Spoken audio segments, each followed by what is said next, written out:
One of my more remarkable clients told me she was from another planet. I had been prepared for this possibility by a reading I gave someone 20 years before. I had assumed this talk about aliens visiting Earth came from the lunatic fringe until I channeled this early reading. After that I was more open-minded. I have worked into psychiatric hospitals, so I know what crazy looks like. The woman telling me she was an alien was not crazy. She set off no intuitive alarms. I shook her hand, surprising her with my ready acceptance, and told her I was delighted to finally meet an alien.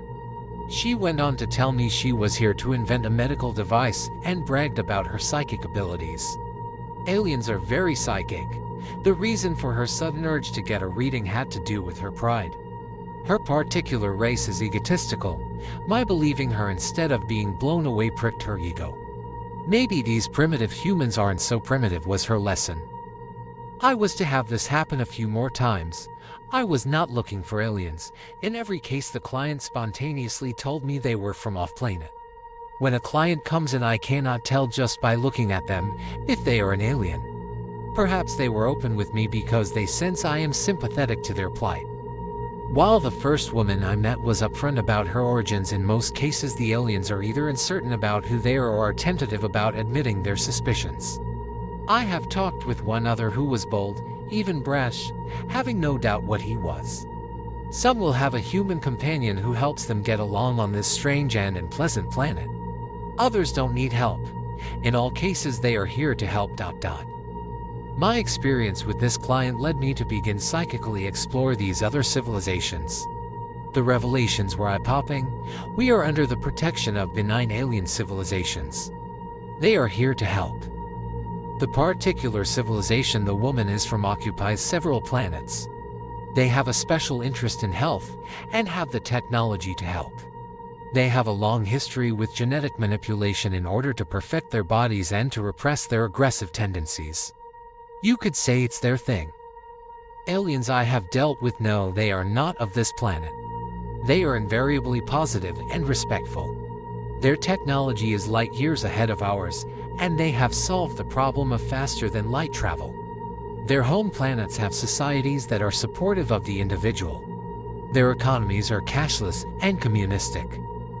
There is no such thing as war, racism, or boredom. Technology has freed them from the necessity of work, so they are able to dedicate themselves to what truly interests them. I have spotted several aliens in the news. They have some things in common. They are invariably strong family people. If they discuss their work, they frame it in terms of helping people.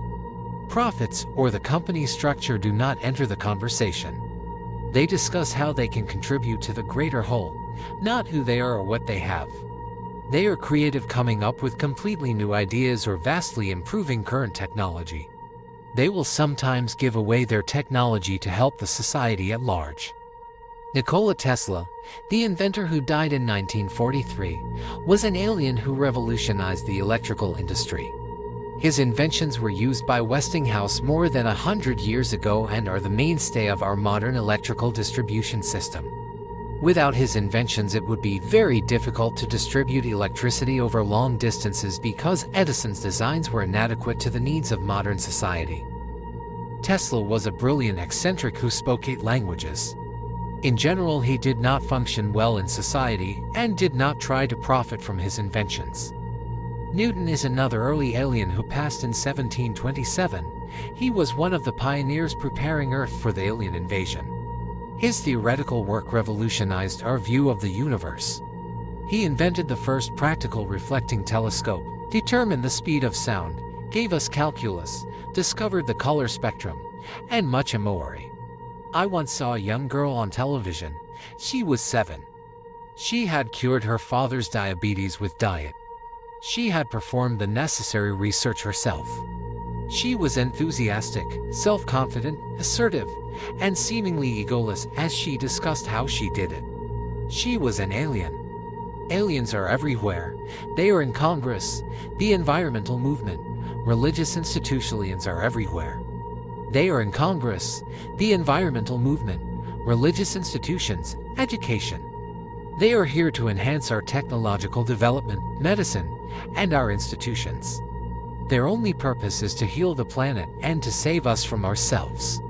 They don't always fit in and sometimes have problems functioning in our harsh culture. They are from civilizations that are very different from ours. Their societies function on a much higher plane of service. Their sense of community is strong. The environmental movement is especially important for them because the planet has been crippled by our heedless exploitation. To an alien, the planet is a living, intelligent organism. Consequently, the reinvigorated environmental movement has permitted the planet to recover much that was lost by the 1970s.